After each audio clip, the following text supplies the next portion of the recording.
Thank you for being here at Sun Valley. We'd just like to invite everybody to come in. The band is up and ready to start, and come and join us in some praise and worship as we start our service this morning.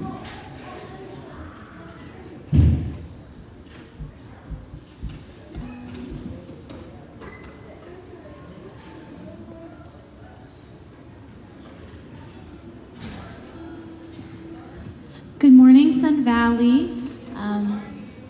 I just want to invite everyone into worship today.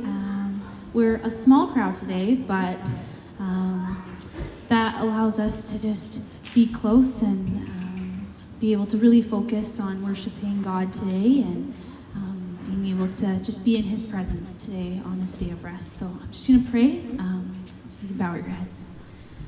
Dear God, thank you for this wonderful day.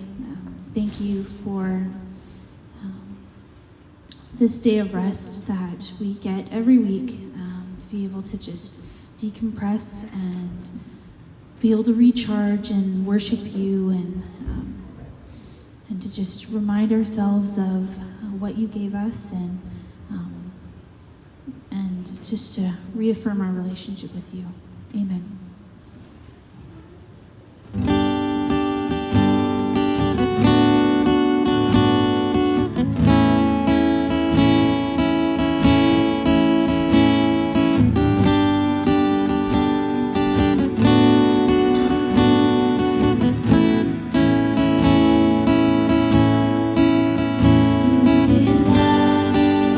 You are light, you bring light to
This is the time in the service where if you would like to partner with us giving back to our community, you can do that now. Will the usher please come forward for prayer?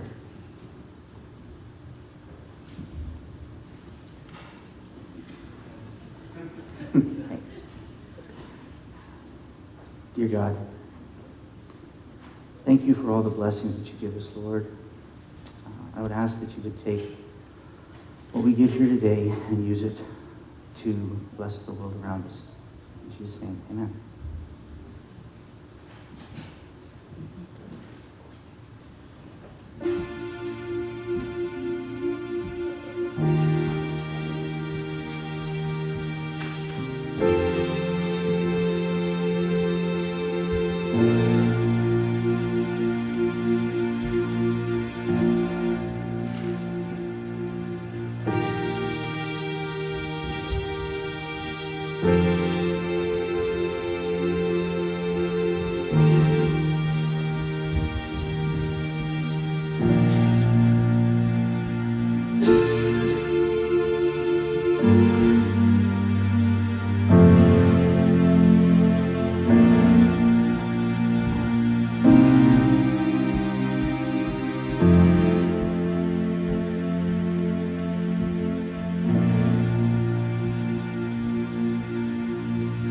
Oh, soul, are you weary and troubled?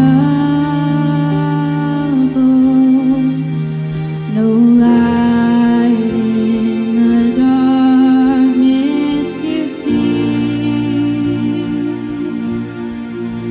There's light for a look at the Savior,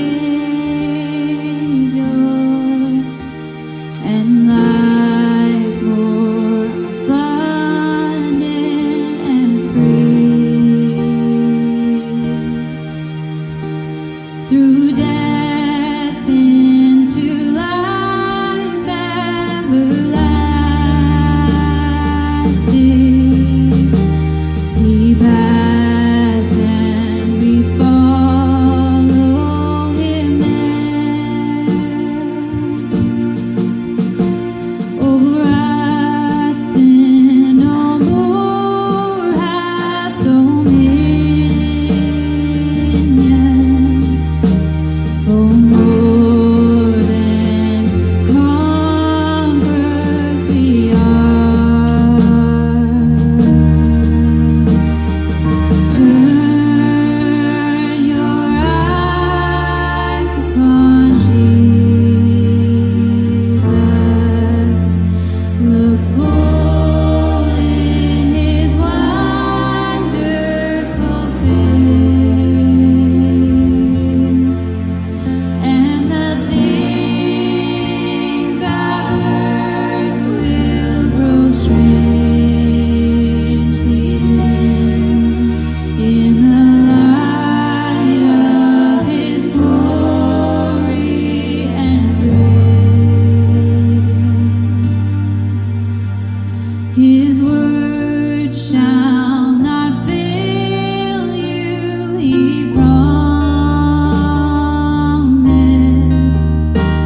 Believe him and all will be well. Then go to a world that is dying.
whatever we may be going through in our life, and struggles or frustrations or anxieties, that you are with us through it all, and we know that it will be well and it will be okay.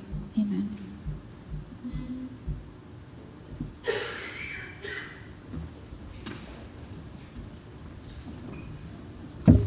Man, I love that last song. Just one of my all-time favorites. I think it might be because it just brings back a memory when I learned to play the piano. I learned to play hymns basically, and that was my dad's favorite old hymn from the hymnal. It wasn't the first hymn I learned because it had 5 flats, so I had to do a couple more. But I play that one a lot, and I love this version just as much. Welcome to those of you who have come in during music, and thank you to the band. And welcome to those watching online. I don't know if you guys saw on Instagram or Facebook this week that Abraham and Alyssa, our pastor, Abraham, is away. He was at Disneyland because it was his birthday. And you're never too old for Disneyland or Lego, right? So I imagine that he is watching this morning just to make sure things are going okay in whatever Star Wars costume he left there in, left Disneyland. I'm pretty sure you bought one, Abraham. So if he's wearing it next week, well, you know, we'll know why. I just wanted to share something with you. In my class, I teach a Bible class first thing every morning at school, and we start with a story because, well, if you can, why would you not? So one of the books that we read is a book called Kisses from Katie, about this girl. At 18, she went on a short volunteer service trip to Uganda working at an orphanage, and she ended up going back and making her life there and starting a ministry and adopting 13 daughters. So it was just such a good story, so inspiring, and we loved it. And when the book ended, we kind of all sat there and said, well, what are we going to do? Like, kind of missed this story. So we looked up what she was doing now and found out that she has another book. And so we just got it on Wednesday, and we only read it one day. But when I read it, it opens with her thinking back to her years that she had been there now 10 years, and what had happened, what had gone on in her life. And as we read the first, just kind of the introduction, kids even said, oh, that makes me, I have tears, but she's talking about what went on in her kitchen. But for me, it reminded me of our church and what I want our church to be. So I'm just going to share a short paragraph or two with you. At Sun Valley, our 3 main core principles are community and faith and hope, and with 3 strong foundational principles like that, I think it enables us to do a lot and to be part of something so great and so something powerful and empowering, but also comforting. So if I can read this without my glasses, thankfully they left the light on here. So this is what she says. She talks about kitchen. I think about church. I think of people, all the people who have filled this place over the years through the conversations and prayers and comfort of this church. People have found their way to better lives. Children have been healed and become whole. Friends have found rest, and people I have loved me right back. People have known the Lord in this place. I have known the Lord in this place. I have laughed here. I have wept here. I have created here. And oh, I have prayed here. And in this place, I have known him more.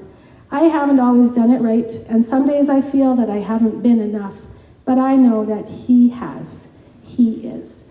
And I just love that thought to start our service about being part of a community like that and having a God like that who is here with us.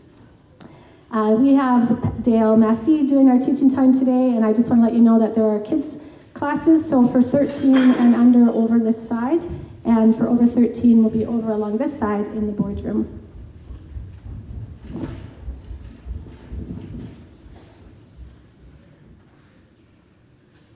Good morning, everyone. As she said, my name is Dale Massey. For those of you who don't know me, I've been a member of the church here for a very, very long time.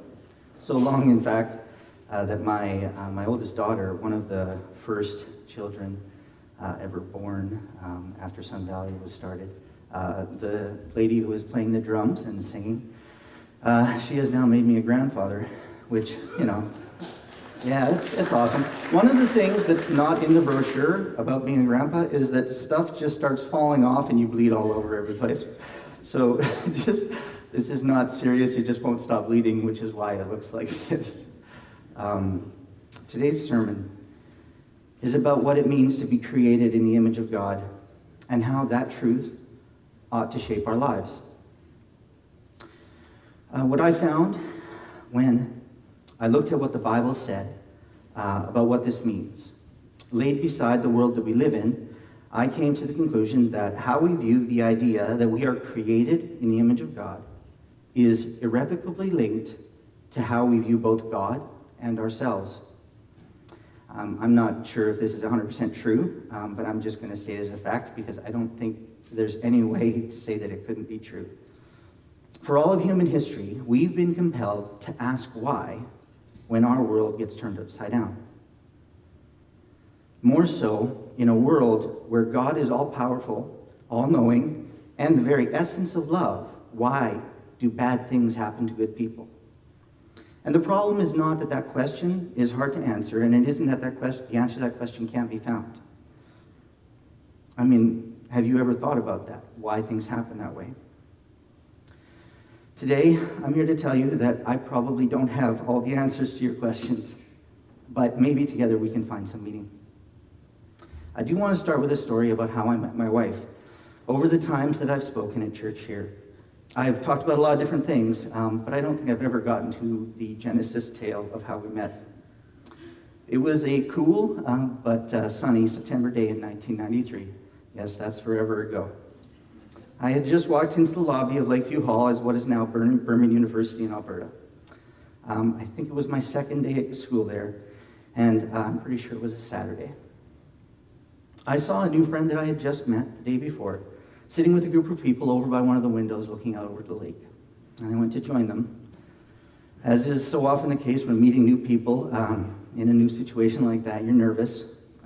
So we all sat around together talking, having fun as young people do, not really saying anything. One of the more boisterous members of the group caught my attention, which was, in all likelihood, her goal. Her name was Patricia. They're laughing because that's my family, and my wife's name is Brandy. Patty, for short. And short she was. She was an energetic 5-foot-tall brunette with the caramel complexion inherited from her Portuguese parents.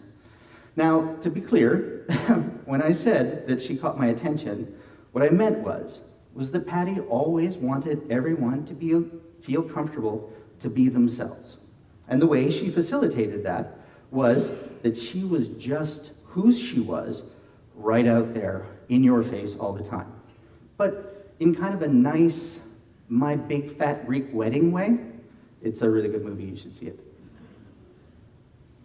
And right there, next to Patty, was the most divine preacher I had ever seen in my entire life.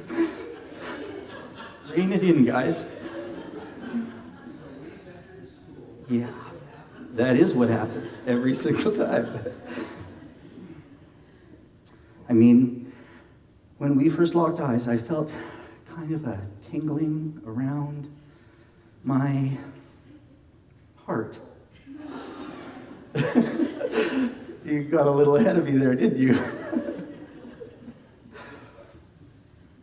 She was quiet, and she didn't say very much. And of course, all I really wanted to do was talk to her, but you can't just ask a girl to go someplace quiet and talk, because that's just crazy. The good thing was that I kind of found a way in, or, well, I mean, more accurately, a way in kind of found me. You see, Patty and I share something that she thought was extremely special and bonded us for life, even though we had only met 2 hours before. We were born on the exact same day. Not the same day of the year, the exact same day, September 21, 1974. Me in Winnipeg and her in Portugal. And of course, we had to do the math and figure out who was actually older. Unfortunately for me, she was older by a few hours.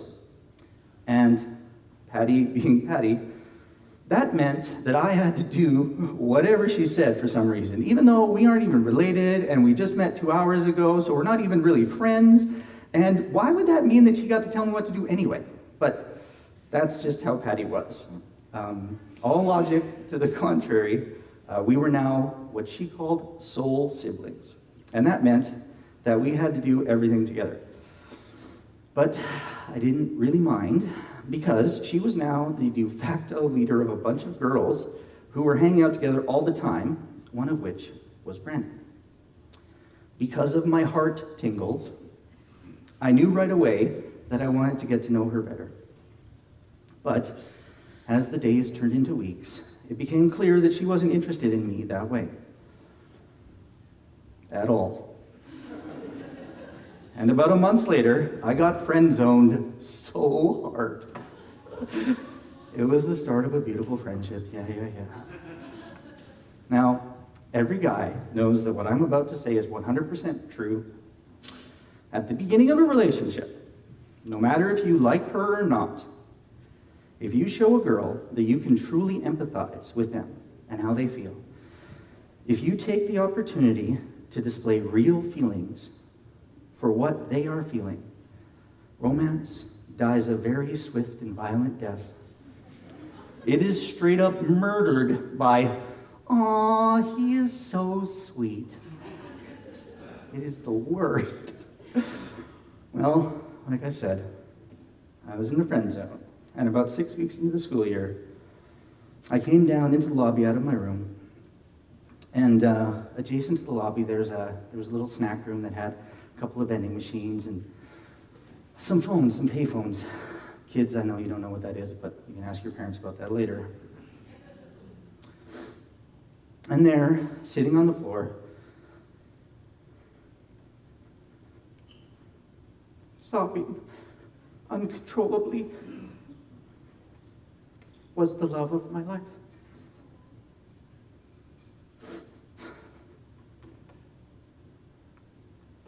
I sat down next to her, and I put my arm around her shoulders, and I asked her what was wrong. It took a while before she could answer, and then she said that she had just found out that the cancer that her grandma had beat a long time ago had come back, and it was terminal. So I sat with her very platonically for the next 3 hours.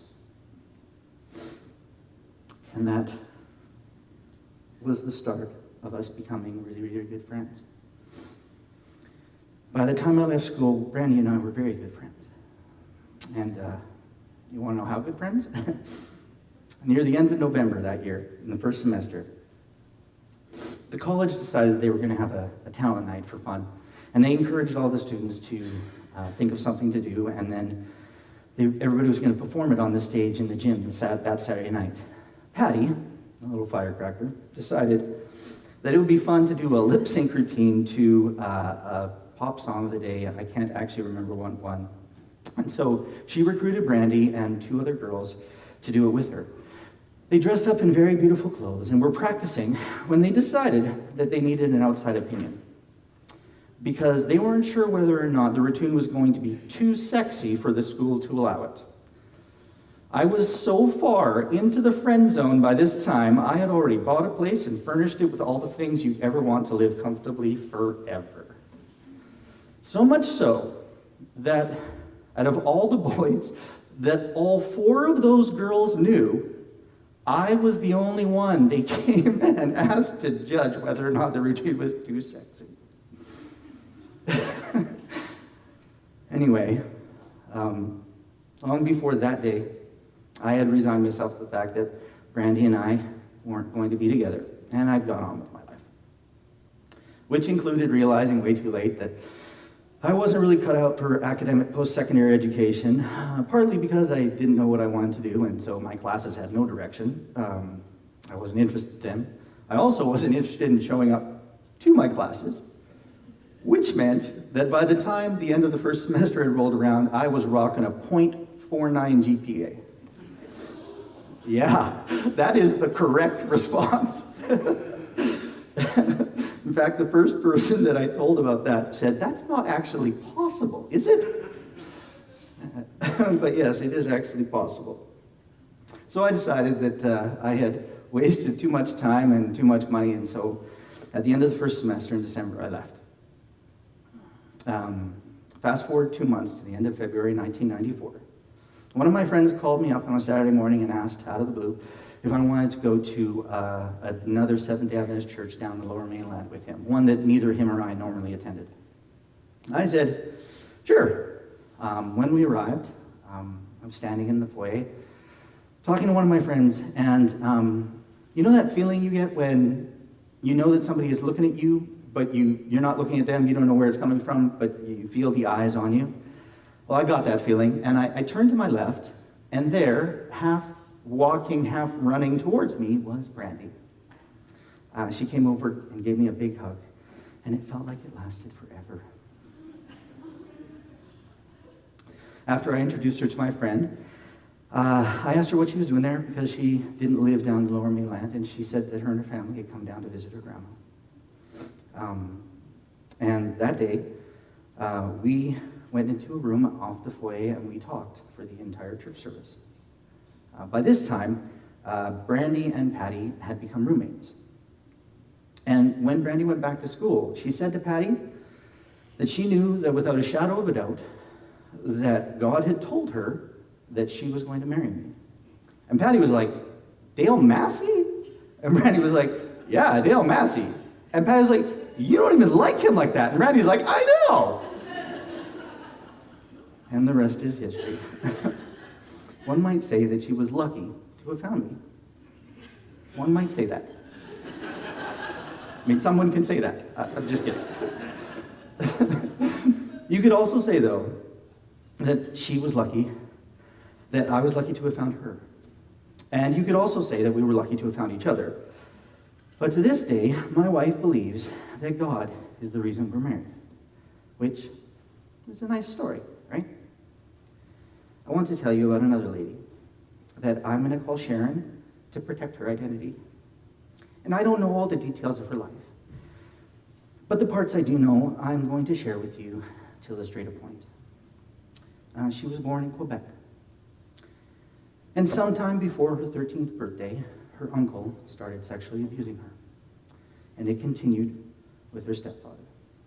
I don't know when it started. But by the time she was 14, she had run away from home, and she was living on the street. In less than 2 months, she had become so desperate that she resorted to prostitution to survive.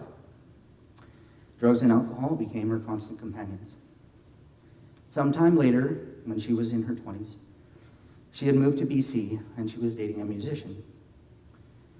He died in a plane crash shortly after they found out that she was pregnant. Because of her addiction struggles, she was given access to a methadone clinic to get herself off heroin, which was her drug of choice. When the baby was born, and about 3 months old, the Ministry of Social Services apprehended her child because she had continued to use drugs while pregnant, and the baby was dealing with severe withdrawal in addition to some significant damage from the methadone. She was still using drugs, and prostitution was her main source of income. Over the next few years, she tried very hard to get clean and even had a few really good stretches where she was granted regular unsupervised visitation with her child. But then the wheels fell off and, she disappeared for quite a long time. As far as I know, she's still alive. She didn't deserve what happened to her. And I'm not just talking about the abuse. I'm talking about her whole life. Despite the bad choices that she made, she didn't deserve that. She didn't deserve that any more than I deserve the goodness that it is to have Brandy as my wife. Which is to say that we both made decisions that affected our lives up to this point, but neither of us is solely responsible for the result, good or bad.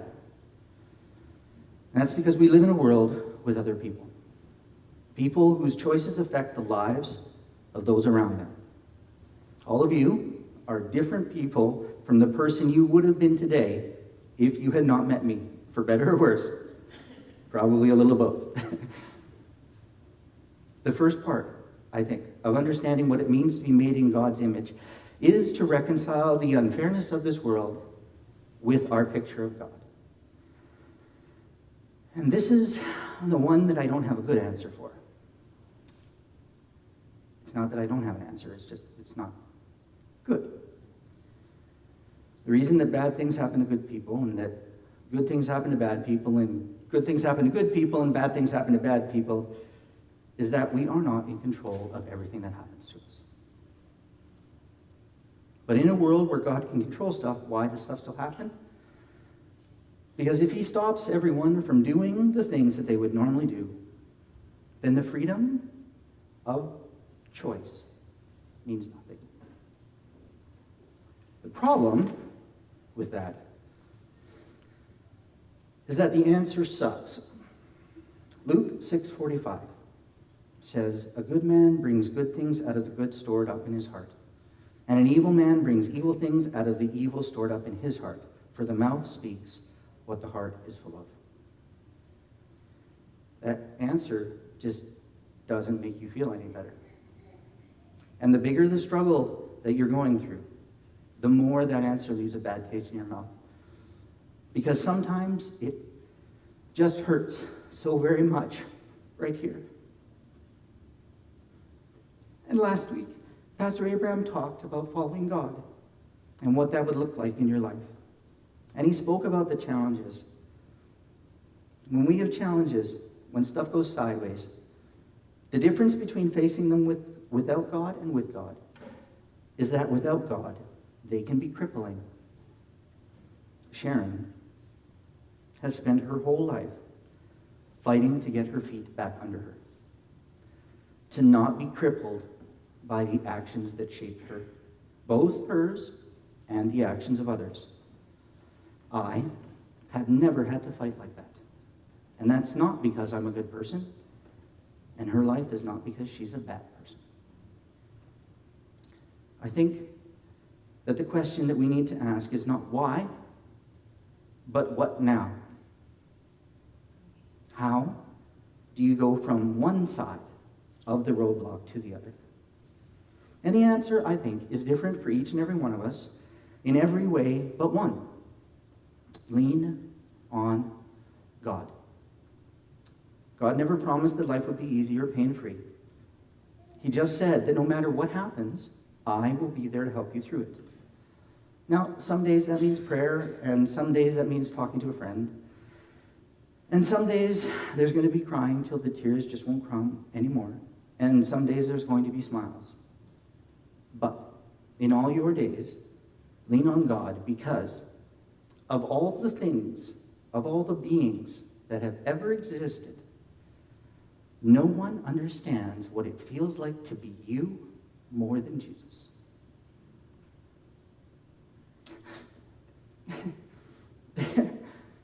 Once I heard a comedian joke about something kind of like this. He said, "Do you know who cares less about your problems than you do? Everybody else." And my first thought was, yeah, that's kind of funny.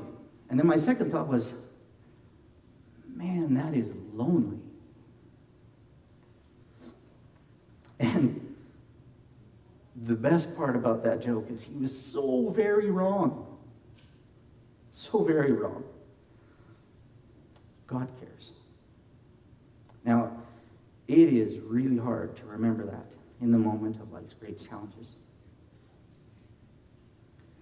But like Abraham said last week, God so loved the world that he sent his only Son to save us. For God came into the world not to condemn the world, but to save the world through him.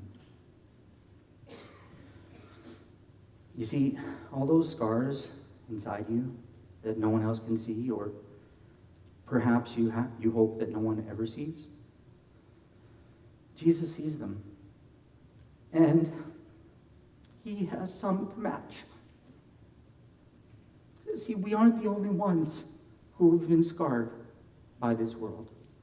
Now, I didn't say that because we should feel sorry for Jesus. He did it once, and he would do it all over again to save every single one of us. That means you, and you, and you, and even me. And why? Because of love. So, here we are, sinners who do good things and good people who do sinful things, with a God that loves us. When I said earlier that I couldn't separate how we viewed being created in his image from how we felt about both God and ourselves, when I was talking about it being important how we viewed ourselves, what I meant was I wasn't exactly talking about self-esteem. I was more referring to what we see as our place in the world. Something like, what is my purpose? Psychologically, there's probably a connection between those two things, but I'm not a psychologist, so I'm not going to go there. I believe that the role that we play is a huge part of how God interacts with all of humanity. Essentially, being created in the image of God means that people will see God when they come into contact with you. Psalm 139, verses 13 and 14 says, "For you formed my inward parts. You knitted me together in my mother's womb. I praise you, for I am fearfully and wonderfully made. Wonderful are your works." We are precious in God's eyes because he sees himself in us. We are part of him. For a long time, biblical scholars have debated trying to extract the meaning of Genesis chapter 1, verses 26 and 27, where it says, "Then God said, let us make man in our image, after our likeness, and let them have dominion over the fish in the sea and the birds in the heavens, and over the livestock, and over all the earth, and over every creeping thing that creeps on the earth. So God created man in his own image. In the image of God he created him. Male and female he created them." This debate seems to center around which of God's attributes these verses refer to, whether it's rational thought or cognitive ability or morality or the idea of God existing in relationship in the form of the Trinity, which would mean that we are meant to be in relationship. Whatever the correct answer is, it kind of doesn't matter to me. Which, I'm not saying that it's not important. I just think that maybe it's not the most important thing. God didn't create anything else on this earth other than us in his image. And I think that makes us special. We have an extraordinary gift. To be able to partake in showing God to others, to be a part of that interaction, to me is amazing. It makes us so very valuable and so very special to him. So when I think of what it means to be created in his image, I have no reservations. The world we live in isn't one that he intends for us to stay in. And the hope of that gives meaning to all of our lives. And like Abraham said last week about hurting people with our conviction, if we focus on the details of which of the characteristics of God we got when he created us, I think we are missing the point again. Psalm 16, verses 1 and 2. David writes, "Protect me, Lord God. I run to you for safety. And I have said, only you are my Lord. Every good thing I have is a gift from you." If you take a look at that last sentence, it's easy to think that it means that all of the good things in my life, like my health and my family and my friends and raspberry-filled jelly donuts, and all that stuff is what he was talking about. But I don't think that's what he was talking about. We continue on in verse 3. "Your people are wonderful, and they make me happy. But worshippers of other gods will have much sorrow. I refuse to offer sacrifices of blood to those gods or worship in their name." And here again, it kind of sounds like David is talking about stuff, things in our material world. But then he goes on. "Lord, you are all I want. You are my choice, and you keep me safe. You make my life pleasant, and my future is bright. I praise you, Lord, for being my guide. Even in the darkest night, your teachings fill my mind. I will always look to you as you stand beside me and protect me from fear." It just says, protect me from fear. I think David was talking about what I was talking about earlier. The world isn't a good place all the time. And David is saying that God will protect him from that, and David isn't saying that God will protect him from the bad things happening, just from the fear. Showing others who God is, I believe, is about living a life filled with gratitude and joy and zest and fun and love and appreciation for what God has given us here and for what he has in store for us after this life. In verse 9, with all my heart I will celebrate, and I can safely rest. I am your chosen one. You won't leave me in the grave or let my body decay. You have shown me the path to life, and you make me glad by being near to me. Sitting at your right side, I will always be joyful. I think our job, our calling, is to live a life that shines of Jesus. And being born into a home, a Christian home, for the vast majority of life, I've heard different people talk about what that looks like, what a Christian life should look like. And people have said all kinds of different things, and some of those things over the course of my life have felt like pressure or like obligation. And maybe I'm wrong, but it feels like there should be a better way. Like, if I spend all my day doing nothing but thinking about all the ways in which God has blessed me,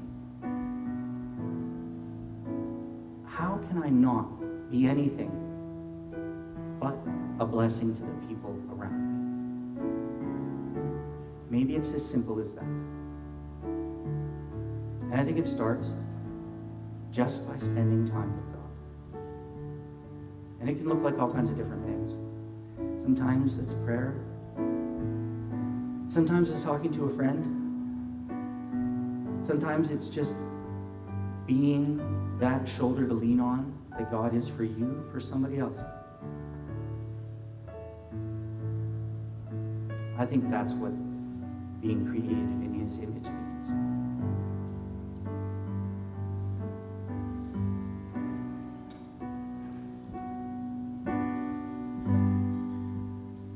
I just want to invite you to stand with us as we sing our last song.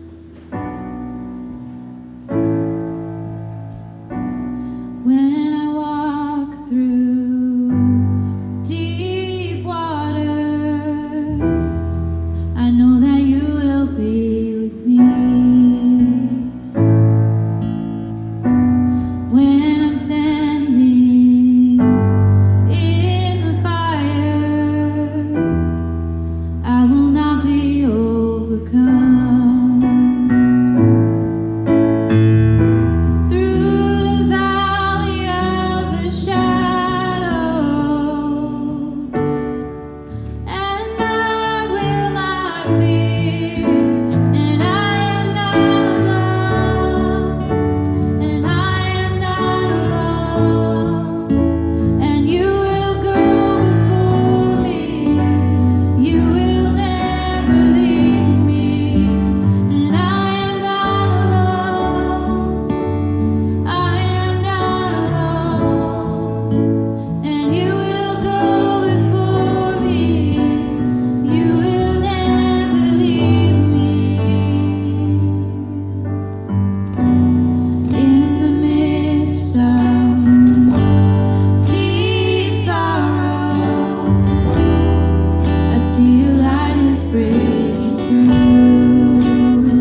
you can have a seat. I just want to take a minute to remind you of a couple of things.